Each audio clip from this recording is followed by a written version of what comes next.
मित्रों, एक बार फिर से आप सभी को जय मसीह की। आज की इस वीडियो को बहुत लंबा ना करते हुए शॉर्ट में मैं एक इम्पॉर्टेंट टॉपिक के ऊपर बात करूंगा और वो है दसवांश यानी कि ताईत। अगर हम आज के समय में बहुत सारे लोगों को देखें जो सोशल मीडिया पर इन दिनों में अपनी वीडियोस को डालते हैं और शिक्षाएं देते हैं, उनका ये मानना है कि आपको 10वां अंश देना ज़रूरी नहीं है और वो लोगों को इनकरेज करते हैं कि बिल्कुल भी आप कलीसिया के अंदर अपना 10वां अंश ना दें। सबसे पहले मैं आप लोगों से यही कहना चाहता हूं कि आपको इस प्रकार के लोगों से बचने की आवश्यकता है, क्योंकि बाइबल के अंदर पुराने नियम के अंदर 10वां अंश के विषय में लिखा है, लेकिन नए नियम के अंदर कहीं पर भी ऐसा नहीं लिखा। इस बात को मैं एग्री करता हूं और वो इसी बात को क्लेम करते हैं, इसी बात की शिक्षा देते हैं कि नए नियम के अंदर तो कहीं पर लिखा ही नहीं है कि 10वां अंश देना ज़रूरी है। तो मैं इस बात से एग्री करता हूं, लेकिन नए नियम के अंदर कहीं पर भी ऐसा पर्टिकुलर अमाउंट के बारे में बात नहीं की गई है जिस प्रकार से 10वां अंश के बारे में पुराने नियम में बात की गई है। आप जितना चाहें उतना दे सकते हैं और देना भी ज़रूरी है। अगर आप अपनी कलीसिया में अपना योगदान नहीं देंगे, एटलीस्ट आपको 10वां अंश तो देना ही चाहिए ना, क्योंकि पुराने नियम के अंदर ये लिखा है। हाँ, अगर आप 10वां अंश से ज़्यादा देते हैं तो ये बहुत अच्छी बात है, लेकिन क्यों देना चाहिए? अगर आप कलीसिया के अंदर अपना योगदान नहीं देंगे तो कलीसिया कैसे चलेगी? कलीसिया के खर्चे कैसे पूरे होंगे? पास्टर्स की सैलरी कहाँ से आएगी? जब एक पास्टर फुल टाइम मिनिस्ट्री में अपना योगदान दे रहा है और वो पूरी तरीके से कोशिश कर रहा है कि वो अपनी सेवा को कलीसिया को दे, तो उसका परिवार कलीसिया के द्वारा ही तो चलेगा। और बाइबल भी इस चीज़ को बताती है कि दावते हुए बैल का मुंह ना बांधना। अगर आप पुराने नियम के अंदर देखें तो याजकों का परिवार कहाँ से चलता था? जो चीज़ वेदी पर चढ़ाई जाती थी वो ही वो लोग खाया करते थे। उनके लिए कोई सैलरी नियुक्त नहीं थी।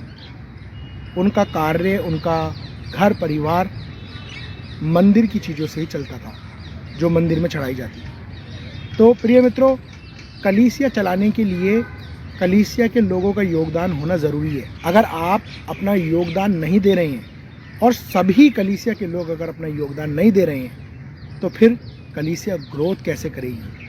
बहुत सारे चर्चेज़ इवेंजलिज्म वर्क करते हैं, सुसमाचार का कार्य करते हैं, पास्टर लोगों के घरों में विज़िट करते हैं और कलीसिया में बहुत सारी सेवाएं होती हैं जिनके लिए पैसों की ज़रूरत पड़ती है। तो कलीसिया उन पैसों की पूर्ति कहाँ से करेगी?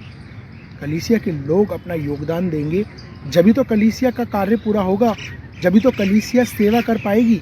और अगर हर कोई व्यक्ति इस बात को बोलेगा कि बाइबल में तो 10वां अंश के बारे में लिखा ही नहीं है नए नियम के अंदर, तो हम क्यों दें? ये सच है, बाइबल में नहीं लिखा है, लेकिन बाइबल में ये भी नहीं लिखा है कि आपको नहीं देना है। आपको देना ज़रूरी है, क्योंकि कलीसिया की बढ़ोतरी कलीसिया के लोगों के द्वारा ही होती है। अब एक और प्रश्न आता है और लोग इस बात को कहते हैं कि ये हम पे डिपेंड करता है कि हम अपना जो 10वां अंश है या जो अपना योगदान है कलीसिया को दें या किसी दूसरी मिनिस्ट्री को दें। तो मैं आपसे ये कहना चाहता हूँ, आप जिस चर्च के मेंबर हैं, आपकी ये जिम्मेदारी बनती है कि आप उसी चर्च को सपोर्ट करें। और अगर आप किसी अन्य सेवकाई को सपोर्ट करना चाहते हैं तो एटलीस्ट जो 10वां अंश आप कलीसिया को दे रहे हैं उसमें से निकाल कर तो किसी और मिनिस्ट्री को सपोर्ट ना करें। हाँ, अगर आप चाहते हैं कि 10वां अंश से बढ़कर आप सेवा करना चाहते हैं तो आप कहीं पर भी अपनी जो योगदान है वो दे सकते हैं, लेकिन कलीसिया को तो कम से कम एटलीस्ट आपको वो योगदान देना चाहिए जो आपका 10वां अंश बनता है। अब आप सोच रहे होंगे कि बार बार मैं 10वां अंश के बारे में बात क्यों कर रहा हूँ?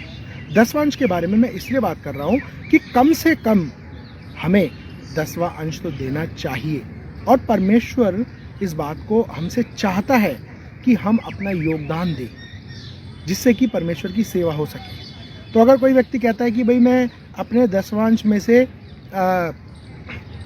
50% गरीबों को दान कर देता हूँ, 50% मैं चर्च को दे देता हूँ, तो क्या ये सही है? बिल्कुल गलत है। जो कलीसिया का है वो कलीसिया को देना है।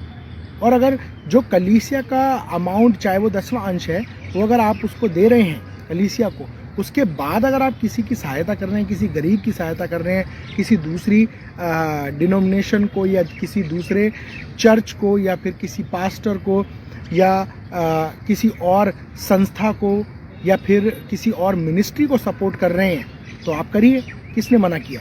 लेकिन आप जिस चर्च के मेंबर हैं, आपकी ये भी जिम्मेदारी बनती है कि आप ईमानदारी के साथ जो आपका बनता है वो उस कलीसिया को दें, ताकि कलीसिया की ज़रूरतें पूरी हो सके। ऐसा ना हो कि कलीसिया के कार्य ही पूरे नहीं हो पा रहे। इसलिए ईमानदारी के साथ अपने दशमांश को देना ज़रूरी है। और ये जो 10वां अंश है, बहुत सारे लोग एक और गलती करते हैं, वो क्या करते हैं कि इकट्ठा 1 साल का उठाकर चर्च को दे देते हैं। ये भी गलत है। जब 1 महीने की जो ज़रूरतें हैं उसको पूरा करना ज़रूरी है, तो क्या हम उस 1 साल के अमाउंट के ऊपर डिपेंड होंगे?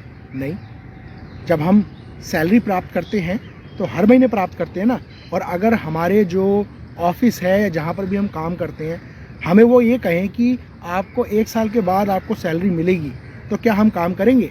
क्या आप उनसे ये नहीं कहेंगे कि हमें अपने परिवार को भी चलाना ज़रूरी है? परिवार चलाने के लिए हर महीने सैलरी का आना भी ज़रूरी है। तो उसी तरीके से कलीसिया को चलाने के लिए भी हर महीने दशमांश देना, या जितना योगदान आप देना चाहते हैं दशमांश से बढ़कर या कम, जितना भी आपके मन में आता है, अगर वो देना चाहते हैं तो आपको ज़रूर देना चाहिए, क्योंकि हर महीने कलीसिया की बहुत सारी ज़रूरतें होती हैं। और वो कहाँ से पूरी होती हैं? वो आपकी वजह से पूरी होती हैं, क्योंकि आप उस कलीसिया के सदस्य हैं। तो मैं आशा करता हूँ कि इस वीडियो के माध्यम से आपको दशमांश के बारे में ज़रूर पता चला होगा। यदि आपका कोई प्रश्न है, कमेंट बॉक्स में जाकर आप अपने प्रश्न को लिख सकते हैं, ताकि हम आपके प्रश्नों का उत्तर देने का प्रयास करें। परमेश्वर आपको और आपके परिवार को बहुत के साथ आशीष दे। Thank you.